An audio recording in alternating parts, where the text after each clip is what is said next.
Cek. Bismillahirrahmanirrahim. Assalamualaikum warahmatullahi wabarakatuh. Selamat pagi, salam sejahtera untuk kita semua. Ya, pertemuan pagi hari ini ketemu lagi sama saya di pelajaran administrasi infrastruktur jaringan di kelas 12 TKJ. Nah, di pertemuan sebelumnya kita udah ngebahas dari mulai teori manajemen bandwidth sampai kita ngebahas masalah praktikumnya gimana manajemen bandwidth secara di Mikrotik itu praktek implementasinya seperti apa.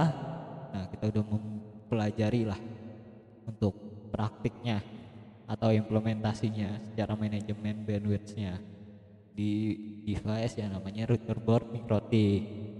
Nah, setelah materi kita udah, dan minggu kemarin kita udah sempat zoom untuk yang di Cikarang, kita udah evaluasi bagaimana secara teorinya kalian feedbacknya seperti apa.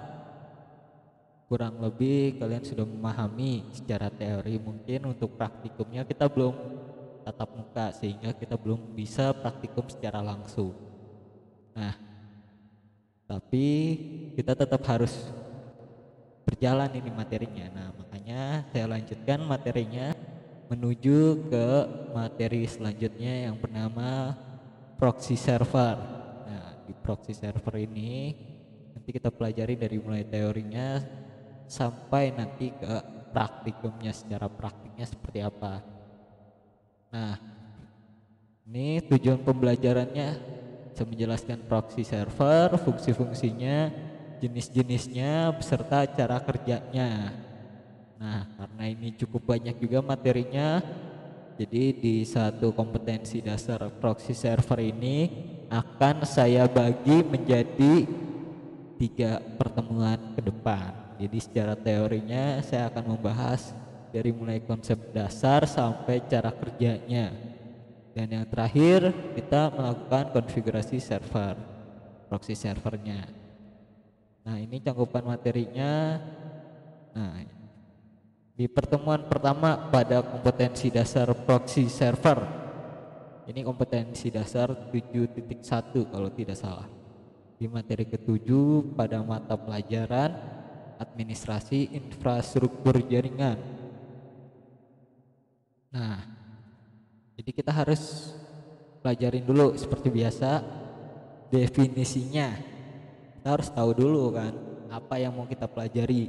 Nah, apa sih kita harus belajar ini? Nah, ini proxy server merupakan pihak ketiga yang berdiri di tengah-tengah antara kedua pihak yang saling berhubungan dan berfungsi sebagai perantara.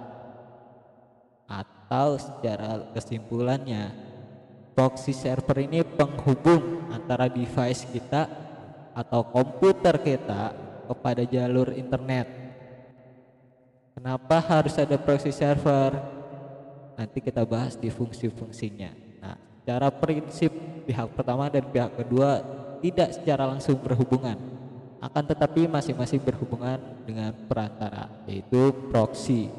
Nah, si proxy-nya ini sebagai penghubung.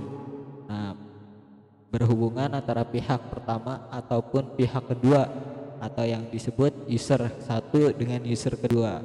Nah, secara analoginya kita untuk berkomunikasi secara langsung dengan pihak di internet, kita menggunakan yang namanya proxy. Tujuannya apa? Untuk mengamankan kitanya. Jadi untuk mengamankan jaringan dari kitanya agar tidak ada orang-orang yang tidak bertanggung jawab masuk secara paksa ke dalam jaringan kita atau ke dalam komputer kita. Nah, ini gunanya proxy server. Nah, kita analogikan dulu. Nah, ini ada analogi kasusnya. Seorang mahasiswa meminjam buku di perpustakaan. Kadang si mahasiswa tidak diperbolehkan langsung mencari dan mengambil sendiri buku yang kita inginkan dari rak. Tetapi kita meminta buku tersebut kepada petugas, tentu saja dengan memberikan nomor atau kode bukunya. Dan kemudian petugas tersebut yang akan mencarikan dan mengambilkan bukunya. dalam kasus di atas, petugas perpustakaan tersebut telah bertindak sebagai perantara atau proxy. Petugas tersebut juga bisa memastikan dan menjaga, misalnya agar mahasiswa hanya bisa meminjam buku untuk mahasiswa dan dosen boleh meminjam buku, semua buku, atau masyarakat umum hanya boleh meminjam buku tertentu. Jadi kalau dapat kita simpulkan, proxy server ini sebagai petugasnya. Petugas untuk apa? Kalau di dalam jaringan, agar data-data dari luar jaringan kita yang akan masuk atau meminta layanan ke dalam jaringan kita, atau kita meminta jaringan keluar, itu dibatasi atau diawasi agar tidak ada orang-orang yang tidak bertanggung jawab yang masuk dan mengacak-acak jaringan kita. Kan ada kadang-kadang ada hacker yang mau masuk dan mengacak-acak jaringan kita. Nah, tugasnya si proxy ini memastikan dan mengawasi data apa aja yang masuk ke dalam kita, dan di situ akan ada aturan-aturan apa saja ya komunikasi antara dua belah pihak yang diperbolehkan. Misalnya komputer kita hanya bisa mengakses situs-situs di luar sana yang aman, atau situs-situs yang tidak diblok, atau misalnya contohnya situs-situs porno. Nah, kita bisa blokirnya agar si pengguna-pengguna yang menggunakan jaringan kita tidak bisa mengakses situs pornografi atau situs dewasa. Nah, itu tugas dari proxy servernya untuk membatasi user kita bisa mengakses apa aja di internet. Hampir sama seperti firewall, namun firewall itu tidak lebih canggih daripada proxy server. Nah, proxy server, jadi data yang masuk dalam jaringan kita akan masuk dulu ke si proxy server. Nah, proxy server akan mengecek apakah diperbolehkan atau tidak. Kalau tidak, akan dibuang. Seperti itu. Nah, kelemahan dan kekurangannya, mungkin proses tersebut akan menjadi lama dibandingkan bila kita langsung mencari dan mengambil sendiri buku yang kita inginkan. Namun bila saja setiap petugas mencari dan mengambil buku untuk seseorang, si petugas juga membuat beberapa salinan dari buku tersebut sebelum memberikan bukunya kepada orang yang meminta dan menyimpan di atas meja pelayanan. Maka bila ada orang lain yang meminta buku tertentu, sangat besar kemungkinan buku yang diminta sudah tersedia salinan di atas meja, dan si petugas tinggal memberikannya secara langsung. Hasilnya layanan lebih cepat. Nah, analogi ini yang disebutkan di PowerPoint ini ada di dalam fitur dari proxy server yang bernama chasing. Nah, chase-nya ini nanti akan kita pelajari apa sih chasing itu atau salinan itu. Kenapa harus menggunakan itu si proxy-nya? Nanti kita akan lebih pelajarinya. Nah, proxy server memiliki 3 fungsi. Yang pertama connection sharing, yang kedua filtering, yang ketiga chasing. Nah, ini yang tadi saya bilang salinannya yang ada dari data tersebut. Nah, kita bahas yang pertama, connection sharing. Konsep dasar, pengguna tidak langsung berhubungan dengan jaringan luar atau internet, tetapi harus melewati suatu gateway yang bertindak sebagai batas antara jaringan lokal dengan jaringan jaringan luar.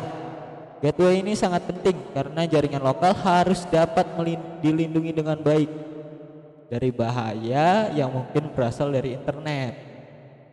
Gateway juga bertindak sebagai titik di mana sejumlah koneksi dari pengguna lokal akan terhubung kepadanya. Nah, dalam hal ini, gateway juga bersifat sebagai proxy server karena menyediakan layanan sebagai perantara antara jaringan lokal dengan jaringan luar. Akan tetapi, bedanya internet gateway biasa dengan namanya proxy. Di dalam proxy server kita bisa melakukan yang namanya rules atau aturan-aturan yang bisa digunakan dalam membatasi layanan apa saja yang diperlukan dari pengguna kita. Misalnya kita analogikan di dalam sebuah ruangan kita terdapat ada mejanya yang namanya customer service supervisor dengan manager, contohnya kita analogikan seperti itu.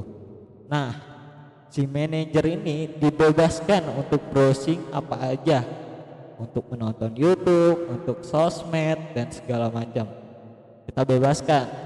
Sedangkan untuk supervisor misalnya hanya bisa mengakses email, YouTube dengan sosmed dan beserta layanan dari lokalnya si perusahaan, seperti itu. Nah, beda lagi untuk si staffnya ini, si customer service hanya bisa mengakses misalnya layanan dari perusahaan beserta dengan sosial media dan email karena dia customer service.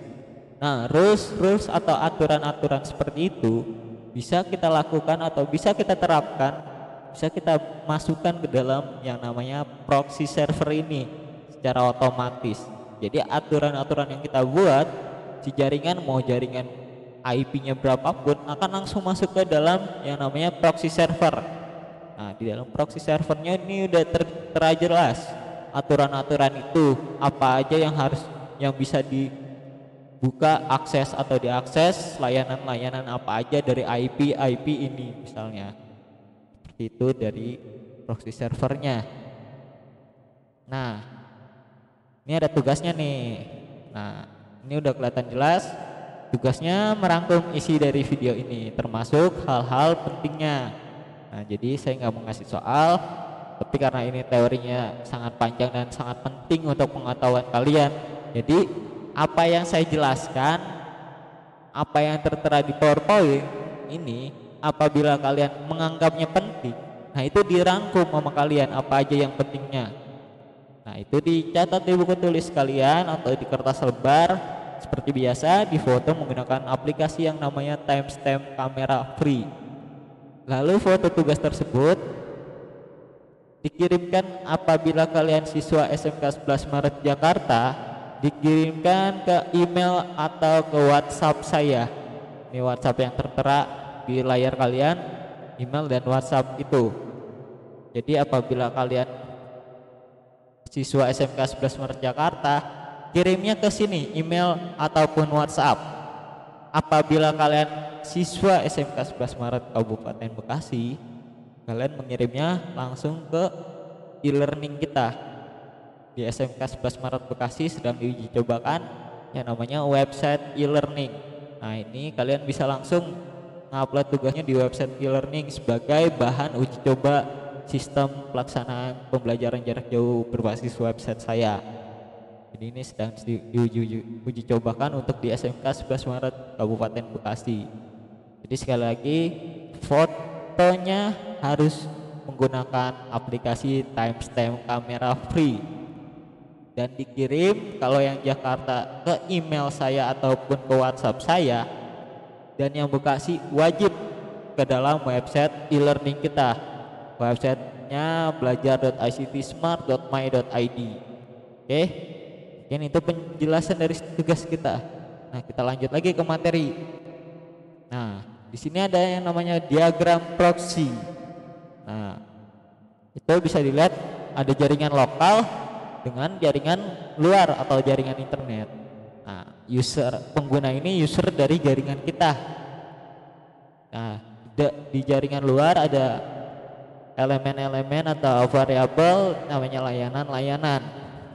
Di tengah-tengahnya proxy server dan gateway ataupun firewall. Nah, secara diagramnya seperti ini. Si penggunanya mengirim permintaan layanan ke internet, misalnya ke layanan Facebook. Kita mengakses sebuah Facebook. Nah, dari kita akan mengirim layanan permintaan akses kepada server dari si Facebook. Nah, tapi sebelum kita masuk ke server si Facebook, nah kan masih di dalam jaringan lokal kita masuk ke jaringan luar, kita udah diberhentikan. Misalnya analoginya ada pos satpamnya. Nah, kita diberhentikan, ditanya mau kemana. Misalnya kita jawab mau mengakses Facebook. Nah, si proxy ini atau si security ini akan mengecek di data dia, data aturan dia, apakah diperbolehkan si dia untuk masuk ke dalam Facebook. Apabila diperbolehkan, dipersilahkan masuk. Apabila tidak diperbolehkan, itu akan ditolak dan dikembalikan lagi ke si user. Akan diberi feedback misalnya berupa tulisan layanan akses yang Anda minta tidak diperbolehkan, seperti itu. Nanti analoginya seperti itu kita. Nah, misalnya kita analogikan kedua lagi. Kita misalnya mau datang ke sebuah gedung perusahaan. Pasti pas kita mau misalnya ketemu HRD-nya, kita akan ditanya sama pos satpam lagi. Nah, kita jawab, saya mau ketemu HRD A misalnya. Nah, di situ si satu pasti bakal melihat aturan-aturannya, apakah diperbolehkan tamu menemui HRD ini. Apabila tidak diterima akan disuruh pulang kembali. Nah, seperti itu dari cara kerja atau konsep dasar dari si proxy servernya. Dalam diagram proxy-nya seperti itu penjelasannya. Nah, ya kan? Nah, ini secara teksnya proxy server memotong hubungan langsung antara pengguna dan layanan yang diakses. Dilakukan pertama-tama dengan mengubah alamat IP, membuat pemetaan dari alamat IP jaringan lokal ke suatu alamat IP proxy yang digunakan untuk ke jaringan luar. Pada prinsipnya hanya alamat IP proxy tersebut yang akan diketahui secara umum di internet, berfungsi sebagai network address translator. Artinya kita akan dirubah secara IP jaringan lokal kita menjadi satu IP yang namanya IP proxy tersebut. Nah, dari IP proxy tersebut secara umum itu yang akan dilihat oleh layanan-layanan di internet atau orang dari jaringan internet tersebut akan melihat kita dengan alamat IP dari si proxy-nya. Bukan jadi misalnya alamat IP lokal kita 192.168.1.10. Kita mengakses Facebook nih atau mengakses website e-learning sekolah. Nah, si admin dari website e-learning sekolah akan melihat kalian bukan dengan IP 192.168.1.0. 1.10, bukan itu, tapi akan melihat IP proxy-nya. Misalnya IP proxy-nya 103.111.200.20. Nah, akan dilihat dari si admin dari website e-learning tersebut, kalian menggunakan IP tersebut, IP dari proxy tersebut. Jadi IP jaringan lokal kalian lebih aman menggunakan proxy server. Oke, sudah selesai materi kita untuk pertemuan kali ini sampai di cara kerja dari diagram proxy ini. Oke, untuk pertemuan kali ini saya cukupkan, kurang lebihnya saya mohon maaf. Saya akhiri, wabillahi taufiq wal hidayah. Wassalamualaikum warahmatullahi wabarakatuh.